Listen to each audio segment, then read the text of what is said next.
Le 21 novembre 1930 paraissait dans l'Action française la critique de François Vineuil du film Le chemin du paradis, texte intégral. Le chemin du paradis obéit d'emblée à un excellent principe. L'opérette doit être invraisemblable.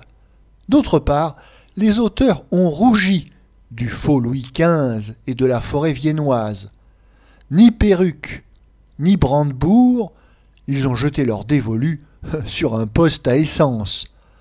Trois garçons du monde, parfaitement ruinés, l'installent pour gagner leur vie le long d'une route où passe, dans une torpédo blanche, enveloppée d'une robe de sylphide, l'aimable Liliane Harvey. Le reste va de soi, moins les banalités que l'on imagine. En somme, vive la convention et l'artifice lorsqu'ils sont traités par des gens, sinon d'esprit, du moins de goût. Le tout ne consiste point à découvrir une fable cocasse, mais plutôt à renouveler les accessoires de la sentimentalité et de la fantaisie. Il n'est sans doute pas très difficile, lorsqu'on va sacrifier à la fadeur obligatoire du genre, de crier casse-cou et d'ironiser soi-même sur son cas. On connaît le procédé, préférable sans aucun doute à la candeur de certains qui s'enfoncent dans leur calembredaine avec un sérieux de tragédien.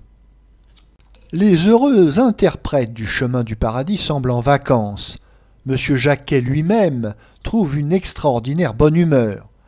M. Henri Garat saute de joie en décrochant un rôle de grand gosse, tout à fait adapté à cette bonne figure poupine qui le rend désopilant, hélas, dans les mélodrames.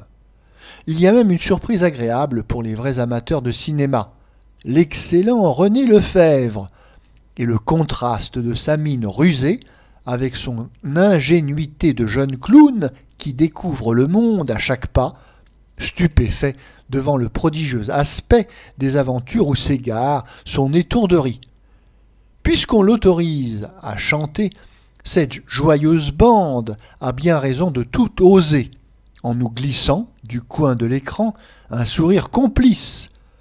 La musique qu'on leur prête n'étant pas odieuse, le haut-parleur de l'Impérial, pour la circonstance, aurait dû soigner son enrouement chronique. Nous avons par malheur un autre sujet d'amertume. Cette gentille Bluette nous montre 4 comédiens français, mais on l'a réglé et tourné en Allemagne.